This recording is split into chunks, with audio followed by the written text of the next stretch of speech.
Marvelous iPhone, good evening. Hello po, good evening. Hello. Hello, good evening. Hello, good evening po. May tatanong lang po ako. Marinig na po ako, Bro Jando. Yes. May pinapatanong sa akin. Sabi niya kasi, tungkol sa confession. Hindi niya po kasi alam daw, kasi ito ay parang mortal sin. Ay, sabihin ko na lang yung talaga yung kasalanan is adultery. Ngayon, sabi niya, ay tagal niya na daw gustong mag-confession. Walang nakakaalam, siya lang, at saka siguro yung at saka yung Diyos, sabi niya. Gusto niya na daw mag-confession. Ang nangyayari, para bang hiyang-hiya siya. Nagko-confess siya, pero pagdating yung kasalanan niya na yun, ay hindi niya daw mabanggit-banggit yung adultery. Ngayon ang nangyari daw, hanggang sa one day daw nagkaroon na talaga daw siya ng lakas ng loob na i-confess. So in short, na confess niya. Ngayon dahil sa sobrang hiya niya daw, hindi niya alam, hindi niya matandaan o hindi niya alam kung nabigyan siya ng absolution ng pari. Sa sobrang hiya niya daw, isa pa sabi niya ay medyo mahina yung ng pari kasi sa labas din siya ng bansa.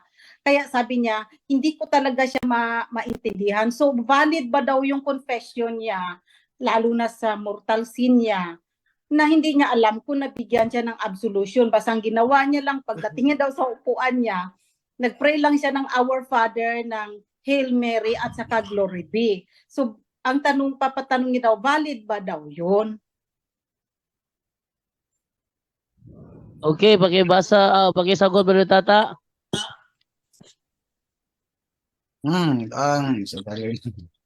So, hindi narinig ang absolution sa pare at hindi siya binigyan ng finance?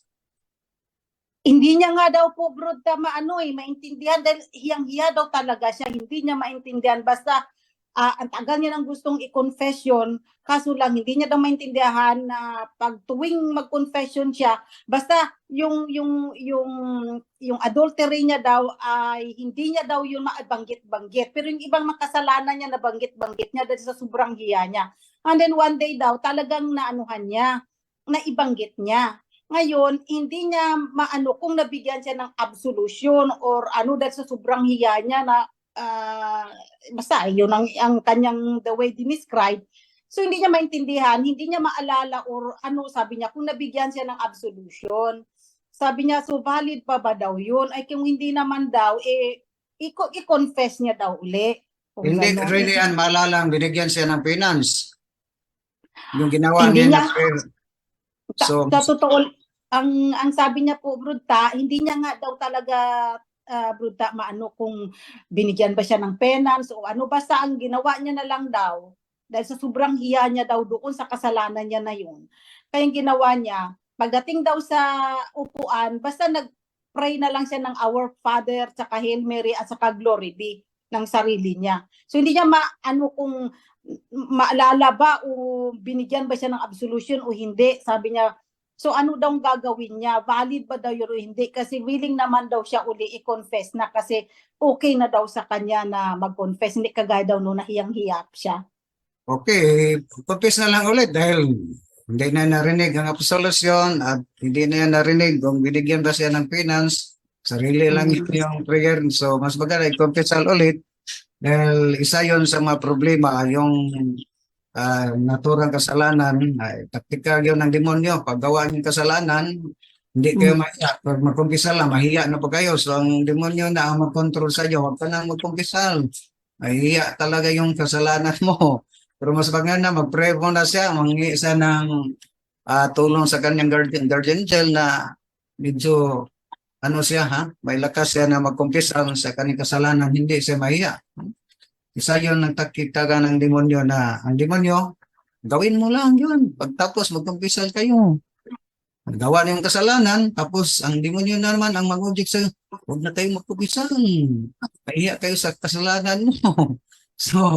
Pero ibigyan naman siya, kung pwede, kumpisal na lang yan ulit. Parang klaro ang matanggap niya ang absolution at saka bigyan siya ng penance. Dahil yung Ah, trainee hindi yun galing sa Paris, sarili lang yun niya.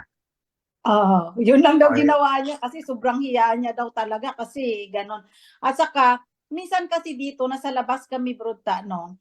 Minsan kasi yung mga pari kasi minsan yung mga matanda na mahihina magsalita. Kaya hindi namin masyadong maintindihan, pati pa yung mga accent, pati pa yung mga ano. Kaya paano bang gagawin namin? Tapos minsan nagmamadali pa dahil maraming magko-confess. Kaya tuloy hindi namin maintindihan yung instruction kung ano bang gagawin. Ano ba ang magiging kuha namin dyan? So kailangan ipaklaro talaga namin kung anong klaseng penance ang gusto. Yun na lang, ipaklaro na lang. Then at saka, ano, anong pare? Pinoy? Pinoy na pare? Hindi po, mga foreigner po, mga ano. Kaya minsan ang accent paiba-iba, iba depende sa klaseng anong pari, kung mga Indiano ba, mga Irish ba, or English. Kaya minsan po ang hirap kasi minsan pag matanda na mahina pa rin magsalita. Kaya minsan hindi nga namin maano ba. Kaya minsan hindi namin maintindihan kung na-absolution na ba kami o ano, nahinto na lang magsalita. Kaya minsan maalis na lang din kami kasi ang dami-dami pang ano, minsan ang bilis-bilis. Kaya minsan din nga namin maintindihan. Kaya naintindihan ko yung tanong niya, yung pinapatanong niya sa akin. Sabi ko, hindi ko yan masagot. Itanong ko sa punto por punto. Baka nandito nga rin din siya nakaantabay. Sabi ko, bantayan mo. Ipasagot na lang ni Brother Angel dahil nandyan labas, nasa labas din si Brother Angel, Brother John Do. Okay, Brother Angel, go ahead. Natawa ko sa chat ko. Brother Angel, go ahead. Yes, dito ganun din po no sa Japan, mga foreigner yung ano, talagang mahihirapan ka sa accent nila no. So depende pa sa ano 'yon, sa pinanggalingan nga no. May mga minsan parang kinakain yung mga words. But tandaan po natin no, the intentions is there. Inaano ko sa Catholic answer yan. Basta the intention. Sino ba yung nagsabi noon? Si Father Darwin din yata no? May nagtanong sa kanya, paano yung mga, paano yung, ganun din naman Halimbawa yung, mayroong siyang ano, PWD siya, nagtatanong dito. Tinatanong namin kay Father Darwin, paano niya sasabihin? Siya naman may problema nang umpisa. No? Kukunin natin din konteksto doon.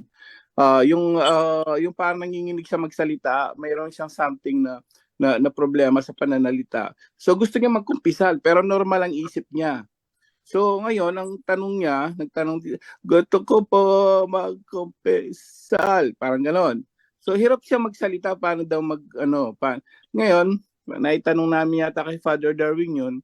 Ang sabi ni Father Darwin, ganito yan, pumunta ka sa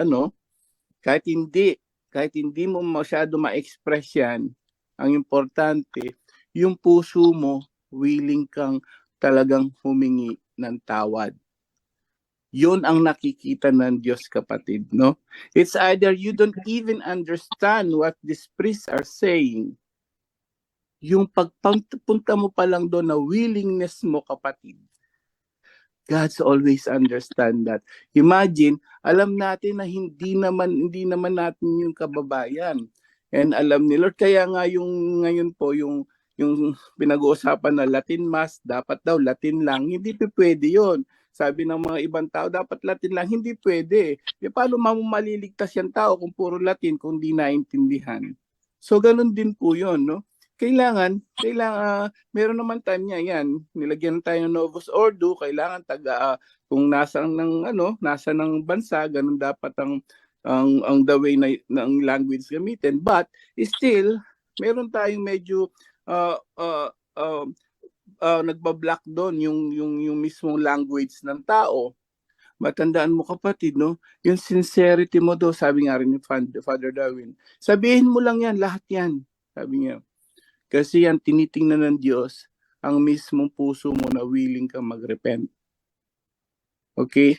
So hindi naman tayo pwede mag-demand Halimbawa yung, saan nakukuha?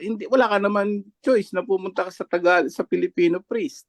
Right? Just to make sure na, okay, I want to understand the priest. No, hindi pwede. Gusto ko Filipino, hindi nga pwede. So, hindi natin pwede mag-demands po ganun sa simbahan.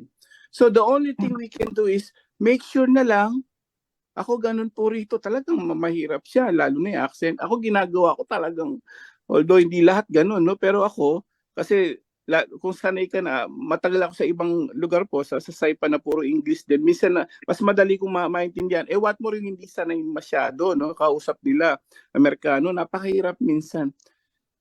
Ay, ako pinipilit ko intindihin talaga kung sasabihin niya. But, yung huli niya, mapapansin mo, kaya sabi ko, iniisip ko kanina, paano hindi alam na nabigay siya ng absolution? Yun po yung proseso. Technically, the process is magbibigay siya ng absolution. Pag nag-stop na siya, nag-stop na siya, tabi, ano po ba yon? Yung confessory ba yung inaano nyo o face-to-face? Parang ano po, yung doon kasi doon daw siya sa confessory. confession box. Okay, hindi kayo nakikita. Lalong ano yon, medyo may harang, no? Lalong mahirap intindihin. Yes, may harang. Okay. So, ang yun nangyari po daw sa kanya, ang gusto niya lang daw po sana malaman kasi kung hindi niya po ang kanya naman Bro Angel, hindi sa ang sobrang hiya niya daw na hindi niya maintindihan, in which siguro nga dahil inatake nga siguro siya ng kalaban, no? Pero at least lumaban siya, na i-confess niya. Ngayon, ang nangyari lang po ay hindi niya maintindihan kung nabigyan ba siya ng absolution or wala. Kasi sobrang hiya niya daw na halos daw mag-ano na siya doon sa kasalanang alam niyang mortal sin. Kaya, hindi niya daw maintindihan. So ngayon, pinapatanong niya sa akin. Sabi ko, sige, itatanong ko po sa sabi ko, malalaman natin. So ngayon, willing naman daw siya i-confess uli kung sa tingin ay kakailanganin ng ganun. Pero sabi ko kasi may naalala ko nga po dito noon na na hindi na natin dapat ulit-ulitin mag-confess. Yes. Kasi ang Diyos ay naintindihan. Maalala ko ba yung kay Bro Wendell, sabi niya na technique daw yun ng na kahit na i-confess mo na ay may guilt feeling ka pa rin, kaya parang inuulit-ulit mo mag-confess. Sabi ko, tika sandali, sabi ko, to make it sabi ko, tanong ko muna, pero yung sa iyo kasi kakaiba naman kasi hindi mo alam kung nabigyan ka ng absolution or what. Kaya hindi ko po alam paano sagutin po. Okay, so yun nga po ang natin, no? Una-una, bakit siya umalis agad dun sa confessor room? Ibig sabihin, nag-ano na siya. Ibig sabihin, huminto na si Father. Yes. Opo. At technically, hindi siya hihinto hanggat walang absolution. So, kompleto po yung process. Pag nagsalita na si Father, dire-diretso na po yun. Unang-unang sasabihin ni Father, pagka nag-confess po tayo, bibigyan ka ng advice. Okay? Ito yon, you know what, ganito, that's normal, but make sure don't do it again. Ito ganito, but anyway, through the authority that given to me, yung binigay ng authority that given to me, now I absolve you for all your sins in the name of the Father, of the Son, of the Holy Spirit. Baka mabilis lang pagkasabing nyo, pag huminto na siya po, you know, or and then later, after that, penance, now you can just say, ganito, 1 Our Father, 1 Hail Mary. Pag hindi niya pag huminto na po kasi siya nagsalita, automatic na sabi na niya lahat yun. So, hindi niya maintindihan. Yun na nga. So, siyempre, kung dalawang klase kasi medyo may balakid dun eh. Yung confessor room, yung nervous niya, yung English speaking pa.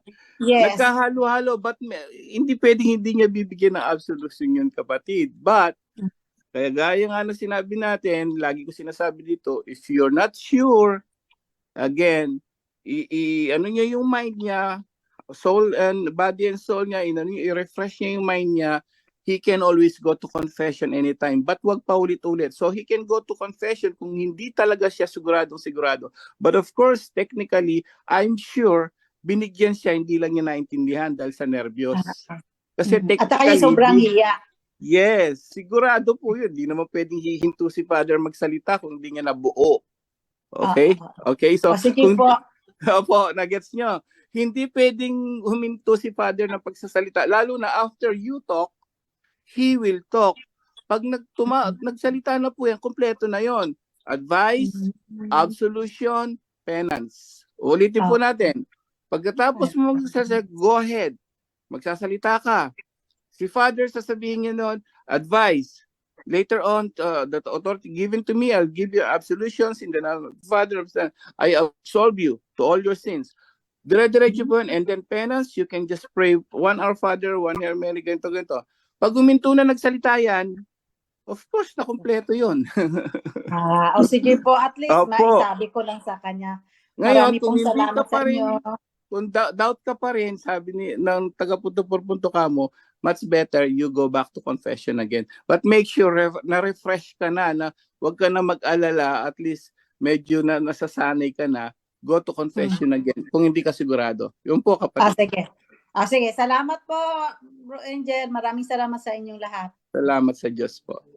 God bless. Okay. Ako'y natatawa rito ba?